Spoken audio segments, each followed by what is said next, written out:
Hello, Andy Strong here. Welcome back to the Fundamentally Fit Podcast, episode number 22. A good morning, good afternoon, or a good evening to wherever it is that you are listening to this podcast today. I would say on this fine, lovely, crisp autumn day, but actually it's now 10 to 6, it's dark outside, it's windy and it's raining.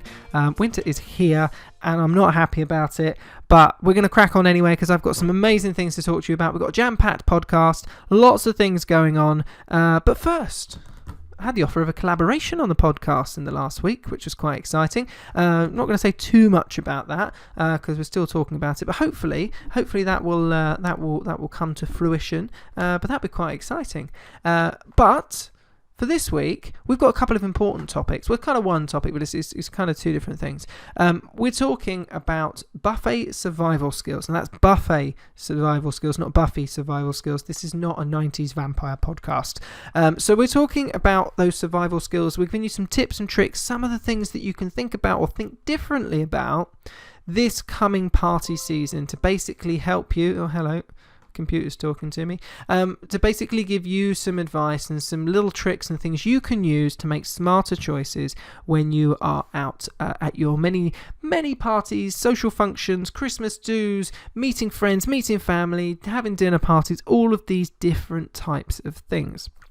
We're going to kick off with a study because I like to use studies in my podcast, and this is one from Brian Wozniak. Again, we used one of his last week, and this is into Chinese all-you-can-eat buffets. I use this particular learning piece with all of my nutrition clients, so you're getting a bit of an insider one here today. And then I'm going to give you a few tips and tricks that I actually use with my clients, and some kind of tactics for when you do go out for these things, how you can eat a little bit healthier, eat a little bit cleaner if you like, and basically not leave it so this is 5 or 6 weeks of complete food and exercise carnage, and January just feels like it's this, base camp and Mount Everest is like in front of you, but it's not just Everest on a good day where you can like see the sunshine and the clouds. It's like, it's blowing a hoolie and everything's kicking off and you've got to go out into the cold because, it's January and that's what's going on. So without further ado, or further waffle, I should say, let's jump right into it. So, this study was done by Brian Wozniak, and I love his work. I'm a big fan of his work. He loves to look at the environment, and he likes to look at how a lot of our food choices are to do with our environment. And this is, if you haven't guessed already, this is a big thing that I'm pushing quite hard at the moment. It's a lot of things that I'm doing a lot of study into. It's a lot of things I'm doing with my clients. I've mentioned it a few times in the podcast, but I really love it. Some of the decisions and the things that we kind of do in our day-to-day life and how we can adapt some of those to basically help us live a healthier, happier lifestyle without the need for willpower and all those other things, which are, they're good attributes to have, and that would be a great way to get you started. But some of these things are just smarter to keep you going. And I was actually having a conversation with a friend of mine, Marcel from Brain Reframe, and we were talking about this in context of something else, but it's all about forming habits, and it's all about creating habits that you can basically stick to.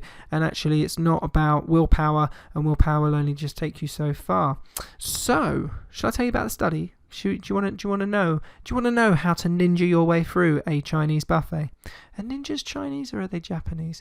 Anyway, we're going to stealthily get our way through. Yes, stealthily. That's the compromise. We're going to stealthily get our way through all-you-can-eat buffets. And next time you go in, you're going to amaze your friends or completely bore them with all of the facts that I'm going to give you right now, because this is my jam. This is the stuff that I love. Right.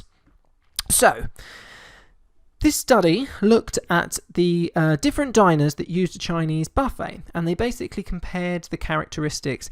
Now, the overweight diners tended to sit closer to the buffet. They also tended to sit facing the buffet.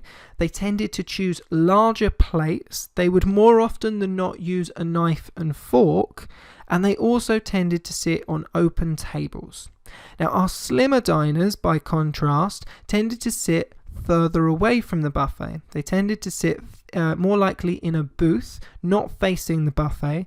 They also were more likely to use chopsticks as well. Now, these couple of characteristics might seem, or these difference in characteristics, you might seem, well, what difference does that really make? Does that really make any difference to, what I choose at the buffet? But I'm going to go into a little bit more detail and kind of help you understand why this is important. Now, they also looked at some of the eating habits of the different types of diners. Now, the overweight diner tended to go for the bigger plate, as we've mentioned, but they tended also to basically go to the buffet and take a little piece of each of the foods available going round the whole buffet. Now, the slimmer diners, by contrast, tended to first walk around the buffet to see what was available. Then they would go and pick a plate, which tended to be a smaller plate than the overweight diner. And then they went and cherry-picked the foods that they wanted. Now, this doesn't mean that they made healthier choices, although in some cases they obviously did. But they basically decided what they wanted. So this is quite a difference to our overweight diner, who's just taken a little bit of everything or some of everything. Now, the other differences start to come in because our overweight diner tends to sit closer to the buffet. That means it's much easier to go back. The distance of travel is much less than our slimmer individual who's sitting further away. And let's face it, it's going to come as no surprise to you, people are lazy. They won't want to walk back. I wouldn't. They also found that the overweight diners tended to face where they could see or be directly in front of the buffet. This had a few really interesting things because this basically means that they can see the food, so they're going to start salivating, they're going to start imagining eating the food, because actually when we salivate, that's our body preparing the enzymes and all the different things to start breaking the food down that we're expecting to eat very soon. So if you're sat facing the buffet, you're salivating, you're going to basically go and have more food. It also had a very other interesting effect as well, because when you sit facing the buffet and it's an all you can eat, you see other people going back for food for a second time or even a third time, or if you're my friend Gaz Locker, a fourth and a fifth. No dig at Gaz there, he just loves a Chinese buffet, the man's a legend. But what this does is this basically normalizes that behavior. So then when you're sat there looking at the buffet going, oh, he's gone back twice. Oh, blimey. Oh, hello. She's going back for a third time. Yeah. Oh, second to dessert. Oh, that one's having another chicken chow mein. And then all of a sudden you're like, well, if everybody else is, I'm going to go get myself some chicken balls. And that's how it works. And then you go back. But our slimmer diners tended to sit further away, tended to be in booths which are a little bit more closed off, and they weren't facing the buffet, and this wasn't a normalised behaviour for them, and they just carried on with their evening, and statistically from this study, they were eating less, and in principle, saving a lot more calories in the process. Now, what Brian Wozniak managed to do next is he managed to convince the owner of the restaurant to make some changes to the layout of his restaurant on the basis that he would save money. Now, he did this on the basis saying, if I can help you sell, if I can basically help your diners be just as happy but eat less food, then they will be happier, they will be healthier, and you as a business owner will make more money. You'll have healthier customers, but you won't have to make as much food, which is one of your biggest overheads, and then your overheads will go down and your profitability is going to go up. So this Chinese buffet owner said, okay, Brian, go for it, fill your boots. So that's what he did, and these are the changes that he made, and this is where it gets a little bit more interesting. So when a diner now arrives at this restaurant, the waiting staff seat them at the table furthest away from the buffet, and they basically fill the tables up from the furthest, then work their way back towards the buffet. This means everybody's sitting as far away as possible. They then put a screen in to block the view of the buffet, making it harder for people to see it and to see the food and to salivate and to think about all these different things and to normalize these behaviors. Where people could still get a line of sight, they put in plants and strategically positioned furniture to make it more difficult to see.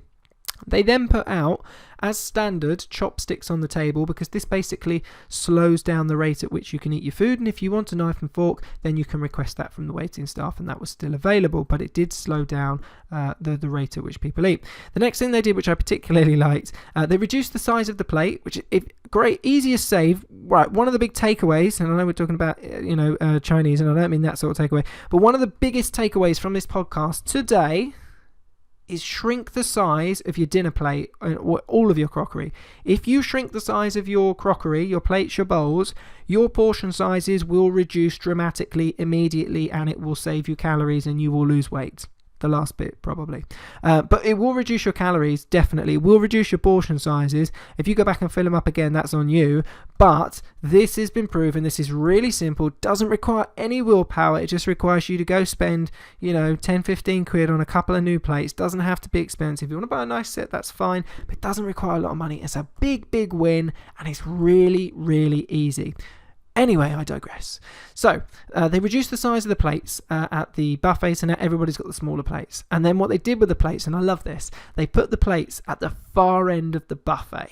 So now everybody has to walk past the entire buffet to see all of the food before they can go and get their plate. So what this means is people are more likely, doesn't mean they will, but they're more likely to go back and cherry pick the foods that they want and not just take everything because, hey, all you can eat buffet. Now, some people will, and I say that's okay, but, that's just how it is. But for some people, that will be enough for them to start that change of, environment and change the way they're thinking, because they're now being funneled into a routine and into a way that basically lets them be more successful. So these are just a few of the changes. You can implement some of these next time you go out. You can sit further away. You can choose a smaller plate, and you can make sure that you walk around the buffet. You can order smaller drinks. You can eat with your chopsticks. All of these are, whether you know them or not, they're really, really easy things to do, but they are quite interesting, aren't they? So that is buffet skills. How to buffet like a ninja, or a really stealthy Chinese ninja. I'm pretty sure ninjas are Chinese. I'm not sure. Anyway, enough about ninjas. I do love a good ninja. Right.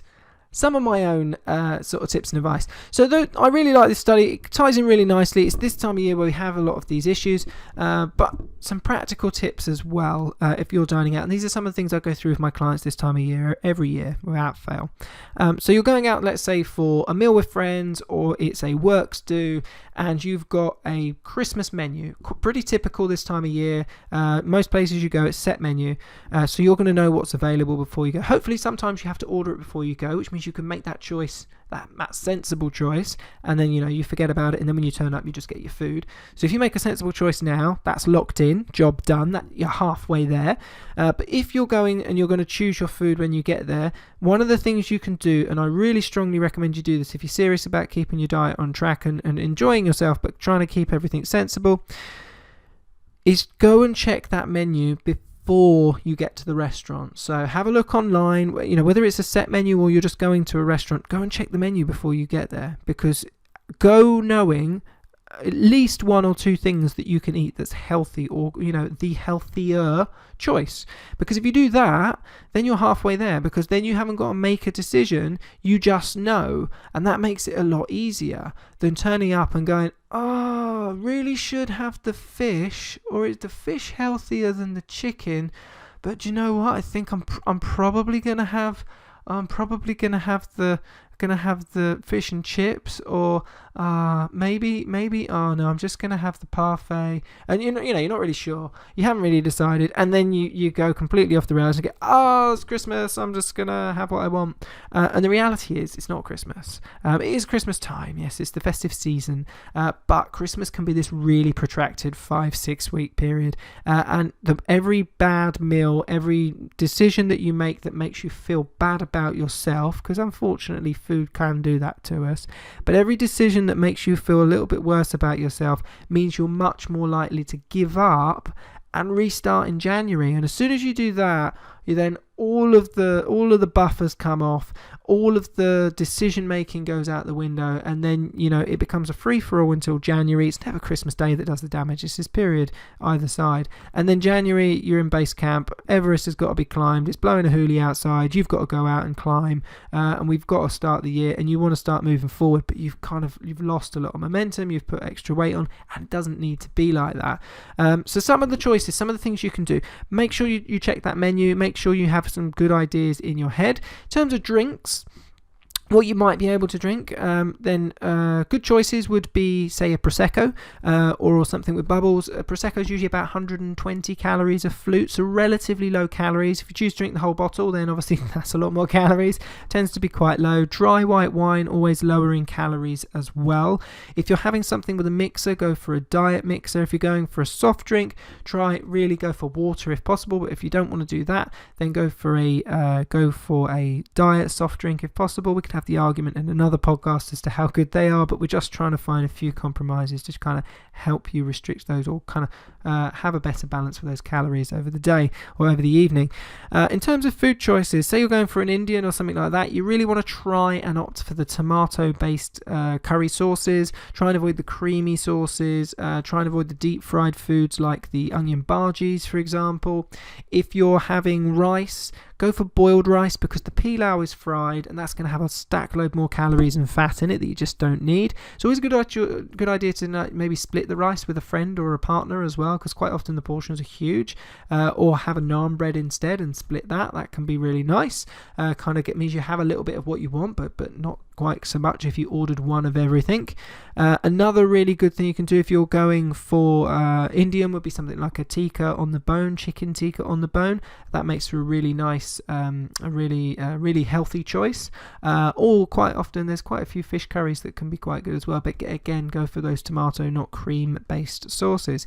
If you're going for something like Italian, for example, again, we want to avoid those creamy carbonara type sauces. If you've had a busy day and you've done your training, which I always recommend before you go out on one of these nights out, make sure you've got 2 or 3 good sessions in that week. Get them in before you go. Don't plan to do a training session the morning after or the day after to make up for it, because you're probably going to be hungover or not feeling up to it. So get those training sessions in the week lead up to that night out. That way you've kind of got it in the bag, and then if you have a big blowout night, you've kind of created a bit of a buffer for yourself. Always good to keep your eating on point that week as well. Flexible dieting. Keep it clean the week before, have your night out, get back to it after. It's not a protracted 2-3 day thing where you've gone off the rails. Other really good choice if you're out for Italian, avoiding those creamy sauces. Fish always makes a pretty good choice. Obviously we don't want battered or anything like that, so avoid the calamari, but there quite often are quite a lot of good healthy fish dishes in Italians. Steak is always a good choice, because good quality steak and a side salad, or seasonal vegetables, always a good choice as well. One of the other things you can do, and I would recommend, is if you're going out for a 3-course meal, then you can do a couple of things. You can either have a starter or a dessert, but not both. Or if you're with a friend or a partner, share the starter, share the dessert. Kind of split that a little bit. No one is going to be bothered if you don't want to have a 3-course meal, because a lot of people find that too much food anyway. So just a couple of things you can kind of spread the load or share the love, whichever way you want to look at it. And then my other big takeaway tip from this podcast. Number 1 was reducing your plate size. Number 2, big takeaway from episode number 22, is don't drink any alcohol before you order your food. Now, this can be sometimes tricky if you go for a drink before, but sometimes driving can be really helpful for this. If you want to keep it really clean, be the designated driver, because no one makes you drink when you're the designated driver. So if you really don't want to drink, you don't want to get stuck in like your friends do, drive. It's the easiest way. Kills it dead. Okay, no argument then. You just can't drink. But try to order your food and then have your drink. So maybe when you go in, order your prosecco or your aperitif.